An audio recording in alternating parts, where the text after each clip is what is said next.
Hi guys, welcome back to another episode of Teen Talk Central. My name is Mia and I'm your host. Today we're going to be talking about losing friends and finding clarity post-friendship breakups. I know that a lot of people may think that kind of losing your friends is the end of the world, and it does feel like it sometimes, but I want today's episode to be a way for people to understand that it is not the end of the world and you can get out of it and you can find the true people that will support you and love you for you. You just have to search a little bit. So today I want to get started by talking about two different types of mistreatments that you may find in a friend group situation, specifically group mistreatments and individual mistreatments. I'll first start off with more group mistreatments because I feel like that's a little bit more common nowadays. Personally, to me, group mistreatment looks like exclusion, rumors, and being pushed out of a friend group. In my experience, all of these did happen to me. Not only was I slowly pushed out from a friend group and being excluded from certain activities, but I was also having rumors spread about me, and people were coming up to me saying that I was rude, and I had never actually encountered or talked to this person prior to that. I want people to know here that when someone comes up to you and tells you that you are mean or something that they heard from somebody else, which is something that you know is not true and you've never spoken to this person, if you don't want to cause any drama or have a fight about it, just say, okay, I understand, and move on with your day. And remember, if they have never talked to you or they don't even know who you are, don't even bother or give them the time of day to, in your brain, to be like, oh, maybe I was being a really mean person. Because if they don't come to you with any factual evidence, then why would you believe them? Because at the end of the day, you know yourself the best. The next type of mistreatment is individual mistreatment. It's more of like insults, manipulation, betrayal, potentially getting rumors spread about you again. It's more of the subtle ways people can be unkind without being super obvious and eventually drifting away from you. One thing I want to kind of say is that when it comes to that individual mistreatment, something that's really important is when you start to become friends with someone, don't automatically assume that they are 100% going to be your best friend, because you may only see 1% of their true personality, and as you get to know them more and more, then they may start showing their true colors. So just have a couple check boxes in your brain as you kind of become friends with them. Not saying that you cannot just, trust someone, but don't spill your deepest, darkest secrets to someone right as you meet them, because you never know if something could happen. And from personal experience, I've definitely learned how to spot, potential red flags in a friendship and making sure I don't spill all of my secrets to one person, even though I think they're really trustworthy. I should wait and give them more time to kind of develop as my friend. And then eventually, if they are a really good person, then I would be lucky enough to, have more deeper conversations with them. But at the end of the day, it's up to you. And if you decide to do it, that's obviously something that you want to do. So I can't stop you, but it's just a piece of advice that I've kind of learned throughout my whole experience with friends. Now I want to get into the more nitty-gritty stuff. I want to talk about how I coped with losing my friends. In my past 3 years in high school so far, I have gone through a good amount of what you could call friendship breakups or losing friends. But there was one specific experience that really altered the way I saw people and saw friendships. So I want to kind of give you guys the insight of what was happening to me and like what was going through my brain during this experience. So hopefully it can help one of you guys out. And if you guys are going through something similar, this is kind of what I did, and hopefully you could, either take the advice or take it with a grain of salt and maybe try to help yourself out as well. The first thing I want to talk about is the emotional impact it had on me. I had obviously learned what depression was because I'm super interested in psychology, so it's something that was not new to me at all. But I have never been able to say in the past that I have been depressed.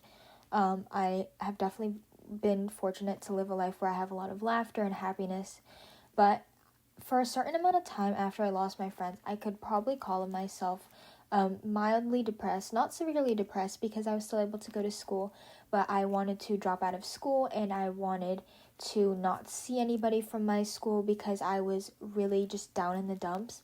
And it was sad to me. I was frustrated. I was questioning myself. I was questioning every ethic and moral I had, every interaction I had with my friends in the past that had kind of made me not become friends with them anymore. And I was I didn't know how to handle myself, because I had always given advice to other people about how to handle their kind of situations, but I had never gone through it myself, and it's definitely harder to take your own advice. I feel like a lot of people say that, but I was always able to give good advice to other people, but I just couldn't understand why I couldn't take my own advice, and that also frustrated me a lot. For me, one of the greatest blessings I've had in my life was having such a good family and support system around me. My parents were genuinely like, they were there for me. They were like, if you do want to drop out of school, it's an option that you can take if you want to go to a new school. They were like, I'm so fortunate to have such supportive family, and I have some really, really good, close friends that I've had since, like, preschool that I was able to talk to. People that I knew would stick by my side and knew me for me. And also they didn't go to my school, so that made me feel a little bit more comfortable. I would say that something that's really important is knowing, even if you think you'll never go through a friendship breakup, no matter what you go through in life, you're going to go through one kind of devastating thing. And having a group of people that are there to support you is so, so important. And I would say without my friends and family besides me, I literally don't know where I could have ended up.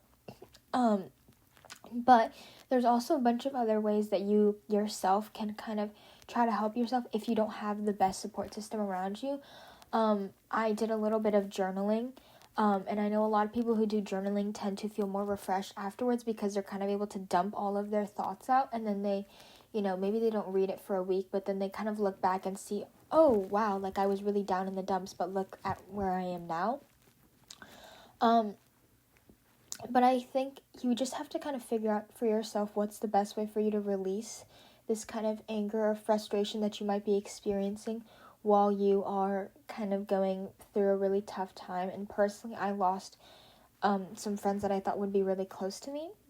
So it felt a little bit more deep than just kind of losing like a classmate or someone that I was like just kind of friends with. I would say that you have to also learn to find self-worth outside of friendships. I think before I used to be the type of person who I was secure with myself, but I definitely kind of surrounded myself and kind of made my self-worth in the amount of friends I had, and like if I was friends with someone for a really long time, I expected to be friends with them forever. But I've kind of learned through this experience that in order for you to be a really good friend, even in a relationship romantically, you have to first love yourself, and you have to first kind of value yourself at a high enough level, and then you can start to value other people and kind of almost expect to receive similar value, but you can only expect that once you yourself have kind of respected yourself to that value. And I guess another piece of advice I would just give is that you cannot be down in the dumps forever. For me, I was maybe quote unquote depressed for maybe 2 or 3 days, but after that I realized, okay, the world is still spinning. School, I still have to go to school. Life is still lifing. So you have to remember that it's okay to be sad for a couple days, but you don't want to have that sadness affect you for so long, because then maybe the people who you stop being friends with will be like, wow, like she really took that down, and like, do you really want to seem not weak, but do you want to seem like the person who kind of lets that one thing like alter their personality forever? I don't think that's a good idea. And personally, I'm really happy that I was sad for a couple days, and I was able to be in my feelings and be really sad about it. But then I was kind of able to be like, okay, now what do I do? How do I find better people to be friends with? And this is kind of my transition into the 3 types of people I have kind of categorized into, I guess, that have helped me along my journey after I've sort of lost my friends.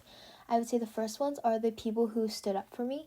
There was a couple people in my life at my school who were able to stand up for me and say, hey, like, if they heard a rumor, they would be like, I don't think that's really true. And also people that I didn't really know at the time who were also still standing up for me, because their ideology was that, okay, if I've never met them, I'm not going to talk crap about them, so maybe other people shouldn't as well. And I've definitely learned to realize that there was a good amount of people who did stand up for me, but I didn't really know them yet. And even having one person who stands up for you can change it can change everything for you. If they're super popular, for example, maybe everyone will start listening to them. And the lesson I learned from those people is that I really have to just go into things with an open mind and never really judge someone just because you heard someone say something. That does not mean that's their whole personality, and I think people do have to understand that. And I'm really, really grateful for those people because without them, maybe the rumors would have spread even further. I don't really know. But I forever thank those people, and I still talk to them a lot. And yeah, I can't really say thank you enough to them because I think those people really did help me in ways that I didn't realize at the time. But now looking back, I definitely see how they helped me. The next type of person is the people who just stayed silent. The people who didn't change their personality towards me. I definitely have a couple people who, kind of interacted with the people who were talking bad about me, but instead of being rude to me, they just stayed normal. And sometimes all you want is normalcy. Like, not just people asking you, like, hey, are you okay? Because that's still different than your usual self. I really liked it when people would just treat me how they would always treat me, just saying, hey, like, did you do the math homework today? Just asking a question that doesn't surround yourself or even remotely mention that idea. Those people also really kind of impacted me because I was able to be myself and just like kind of forget about the things that were going on for even a minute or two, which personally really helped me. And I think these are just the people who don't pick sides, and I think it's really, really, really hard to find those people.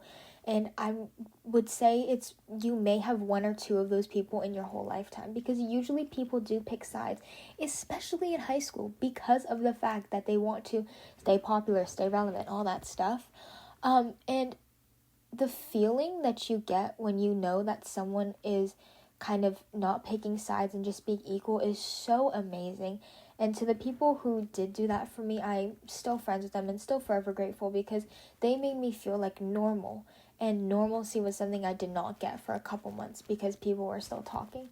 And I think understanding that silence doesn't always mean that they don't care is something really important, because I think sometimes people feel like, oh, like if I'm depressed, all of my friends should be asking me if I'm okay. But I think from what I've realized, at least from my experience, I don't know about everybody else's, but sometimes just having them be silent is a lot more impactful to me than them continuously asking me, are you okay, like, do you need help, like, stuff like that. But at the end of the day, it is up to you, and finding these people are really, really rare. So if you don't have one of those people in your life, I'm sorry, but also it's not that easy to come across those people, because people who don't choose sides are really hard to come across. And the last people are the people who just got to know me for me. It's kind of the unexpected friendships that I made along the way that also kind of came from losing other friendships. My current, like, really good friends literally came from me not having any friends, but they were like, hey, we've heard this about you, but instead of kind of believing everything they say, we are going to take you for you. And that is something that I'm just so grateful for, and I love these girls so much. And it's just, I really got the value of being seen for who I was and not just by association or by the rumors. And these people have graciously taken me in and given me the time and kind of allowed me to open myself up to them, so where they can learn about me and see, okay, she isn't mean and she isn't, being a bad person or talking crap about us. And they gave me the opportunity to be myself, and this really helped me rebuild my confidence and realize, okay, yeah, maybe sometimes I'm not the best person, but nobody is. Nobody's perfect, and that's something people have to understand. If you expect to have the perfect friend, honestly, good luck, because it's so, so hard to find someone that is 100% perfect, never talks bad about anyone, never does this, never does that. It's impossible. But they helped me realize that, yeah, maybe I have done bad things in the past. I can't say I've done something super duper awful to where, it's criminally bad, obviously. But they've given me the chance to rebuild myself and, rebuild the confidence that I have in myself. It made me realize I am capable of still making friends, and I'm capable of opening myself up to new people and new experiences. And for those people, again, I'm grateful. And for all these people and the types of people I made and how they responded to the situation have really helped me. And I can't say thank you enough to all of those people, because without them, I would probably, like, maybe be in another school trying to make completely new friends from at a new school, because I didn't want to be a burden to anyone. And that's one more thing I want to talk about, is that you should never feel like a burden when you are trying to make new friends, because you're just opening up your experience. If people make you feel like a burden when you're trying to talk to them, those are not the people for you, because the people who truly want to get to know you will always make you feel seen. And being, like, the feeling of being seen is so, it's something that I can't essentially describe to you, but it's like almost like once it happens, you will know. And it's just something everyone should get to experience at least once in their life.